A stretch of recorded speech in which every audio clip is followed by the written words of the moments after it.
2025 లేదా 26లో డిగ్రీ లేదా బీటెక్ చదివారా? సాఫ్ట్‌వేర్ జాబ్ కోసం ఎదురు చూస్తున్నారా? అయితే కోడ్ జ్ఞాన్ 100 డేస్ కోర్సులో చేరండి, జాబ్ సాధించండి. నమస్కారం సార్. నమస్తే మషిరి. సార్, బంగారం షాప్లో స్కీమ్స్ కట్టించుకుంటూ ఉంటారు అండ్ ఎంతో మంది కూడా బంగారం షాప్లో ఉన్న స్కీమ్స్లో ఇన్వెస్ట్ చేస్తూ ఉంటారు. అది లాభమా నష్టమా ఎలా చూడాలి అంటారు? ఇప్పుడు చూడమ్మా, ఫస్ట్ లాభం చెప్పుకుందాం, తర్వాత నష్టం ఏముంటుందో కూడా చెప్పుకుందాం, ప్రజలకు అర్థం కావాలి కాబట్టి. ఫస్ట్ ఏంటంటే, సపోజ్ జనరల్గా 10 months 11 months అలా ఉంటుంది స్కీమ్స్. ఉదాహరణ చెప్తున్నారు, నెలకు ఒక 10,000 అనుకోండి, 10 monthsకి మనకి 1,00,000 కడతారు. ఒక బంగారం షాప్ని ఎన్నుకుంటారు వాళ్ళ స్కీమ్లో కడితే. ఇప్పుడు ఏమిటంటే 11th month are 11 months scheme అయితే 12th monthలో వాళ్ళు బోనస్, అంటే వీళ్ళు రెగ్యులర్గా కట్టినందుకు కొంత బోనస్ ఇస్తారు. అది మీకు యాడ్ అవుతుంది. అంటే 10 monthsకి 10,000 into 10 months ₹1,00,000 కట్టారనుకోండి, ఒక 10,000 రూపాయలు వాళ్ళు బోనస్ ఇస్తారు. అంటే 1,10,000. అయితే జనరల్గా ఏమిటంటే బంగారం షాపుల్లో 1,10,000 జ్యువెలరీ కొనుక్కోవడానికి ఇస్తారు వాళ్ళు.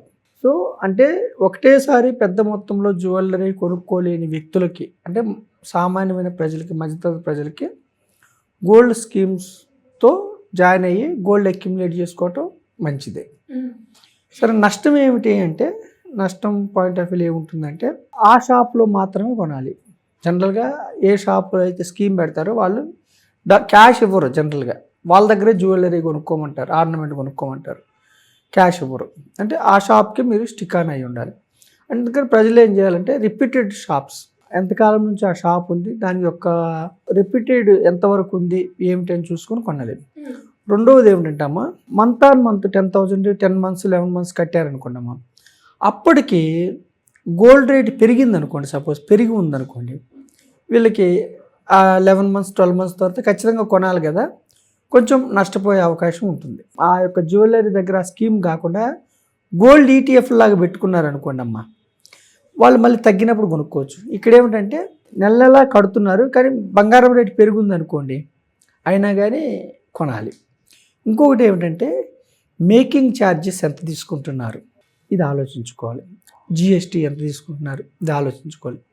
ఇది కాకుండా ఏమిటంటే, నష్టం ఎప్పుడు వస్తుందంటే, ఒకవేళ స్కీమ్ మధ్యలో 10 months 11 months పెట్టుకున్నాము, మధ్యలో మానేశారనుకోండి, ఆ యొక్క జ్యువెలరీ స్కీమ్ నడిపే వ్యక్తి వెనక డబ్బులు ఇస్తాడా ఇవ్వడా, టర్మ్స్ అండ్ కండిషన్స్ దీన్ని బట్టి ఉంటుంది.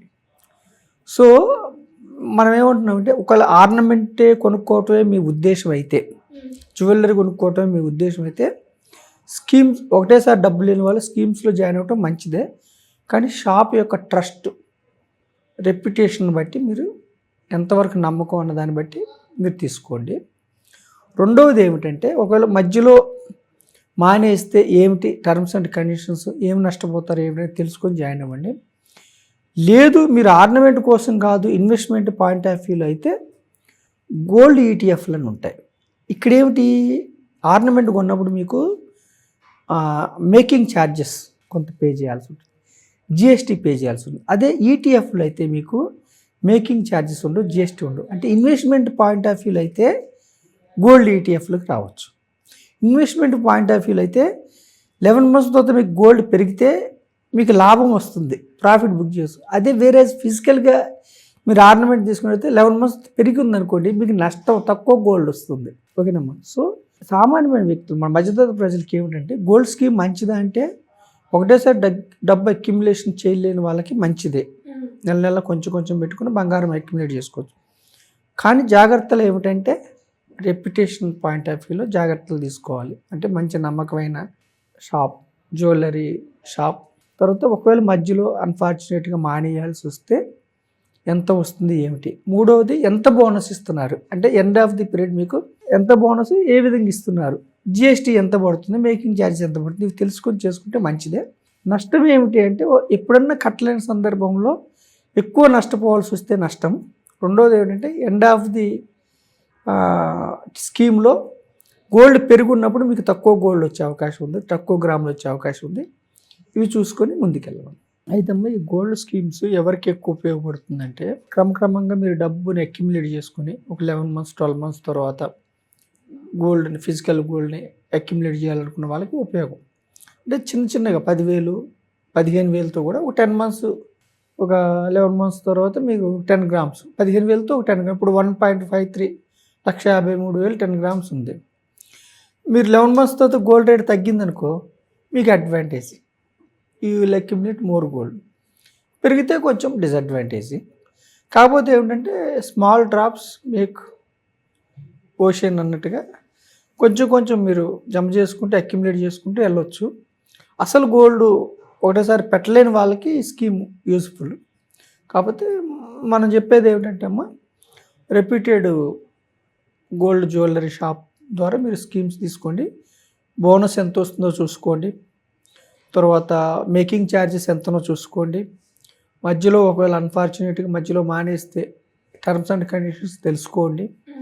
లేదు ఈ షాప్లోనే కొనను, నాకు ఇష్టం వచ్చిన షాప్లో కొనుక్కుంటాను అనుకున్న వాళ్ళు గోల్డ్ ఈటీఎఫ్స్ ఉంటాయి. ఇక్కడ మీకు మేకింగ్ ఛార్జెస్ మైనస్ ఏమి ఉండదు, తర్వాత జిఎస్టీ ఏం పడదు. కానీ ఇక్కడ ఏమిటి అడ్వాంటేజ్ అంటే మీరు 11 మంత్స్ 12 మంత్స్ తర్వాత గోల్డ్ రేట్ పెరిగితే ఆ పెరిగిన రేట్ మీకు ఇన్వెస్ట్మెంట్లో యాడ్ అవుతుంది. ఇక్కడ ఇంకొక అడ్వాంటేజ్ ఏంటంటే గోల్డ్ ఈటీఎఫ్స్లో మీకు లిక్విడిటీ వెంటనే తీసుకోవచ్చు, 1-2 డేస్లో వచ్చేస్తుంది మీకు లిక్విడిటీ. ఇక్కడ ఏమిటి అడ్వాంటేజ్ అంటేనేమో చిన్న మొత్తంతో మీరు గోల్డ్ అక్యుములేట్ చేసుకోవచ్చు. డిసడ్వాంటేజ్ ఏమిటంటే మీరు అదే షాప్లో కొనాలి. ఒకవేళ మీకు ఆ డిజైన్స్ నచ్చినా నచ్చబోయి ఆ షాప్లో ఏమున్నాయి అవే కొనుక్కోవాలి, వేరే బయటికి వెళ్ళటానికి ఉండదు. డిసడ్వాంటేజ్. ఇంకొక డిసడ్వాంటేజ్ అంటే మీరు ఆ స్కీమ్ అయిపోయే టైంకి గోల్డ్ రేట్ పెరిగి ఉంటే మీకు తక్కువ గోల్డ్ వస్తుంది. అప్పుడు మీరు ఏం చేయాలంటే కొంచెం వెయిట్ చేయటమో ఇంకొకటో చేయాలి. ఇవన్నీ అంటే లాభాలు నష్టాలు బేరీజ్ వేసుకొని ప్రజలు ముందుకెళ్ళాలి. Thank you so much. Thank you అమ్మా సిరి.